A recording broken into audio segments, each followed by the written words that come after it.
the best. The best. Loyal, passionate, warm, diverse, spectacular. What do they specifically say about Erica? That they loved her, that they love her, and they people thank me, and my goodness, it was my pleasure, truly. Yeah. I mean, my goodness, during that whole time where I had been nominated many times for the Emmy, I won on the 19th nomination, but there were little girls in Pennsylvania who sent me their ballet trophies. There was a man, Randy Stone, who I did not know at the time, who sent me his Academy Award and insisted that I keep it. And I called him and I said, Randy, this is incredible that you... I also met the little girls. I had the mother and the little girls come to the studio, and we met and we spent some time together. And then Randy Stone sent me his Oscar that he had won for a short. And I called him. He was in LA, and I said, Randy, I can't possibly accept this.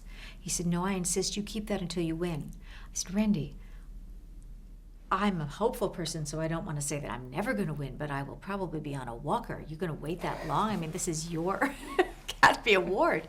And he said, absolutely. I said, well, then you have to promise that you let me take you to dinner. We'll have a whole ceremony. I want to give it back to you if this ever happens. And I had it for a couple of years.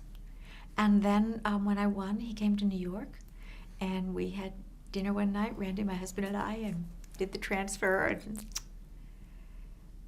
But even on a day-to-day basis, even now, going through airports, I mean, I'm shooting in Atlanta now, a new show, and people stop me. When I do Dancing with the Stars, going back and forth between New York and LA twice a week, I mean, people would stop me and talk about all my children and talk about Erica Kane. And the Disney appearances that we used to do a Super Soap weekend. We did it for 13 years.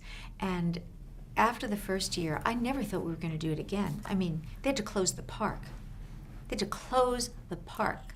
That's how many people were there. And I remember speaking to Sally Schoenboom, who's a very good friend of mine and had been the PR director, and I said, Sally, I don't think that we should go back next year. I mean, we're going to overstay our welcome. I mean, who's going to come? They already came. They were there this year. She said, no, they're coming. And sure enough, every single year for all those years, it was spectacular. People would line up. It started at 2 o'clock in the morning, lining up and getting wristbands. And my husband was wonderful in all of that, actually, because it was very hot usually, and people were fainting. And he said, come on, we have to let these people come, into the air conditioning. Please don't make them wait outside. And, so they would come in air conditioning, and then it was spectacular. I don't think there's enough time to tell you how wonderful the fans have been to me.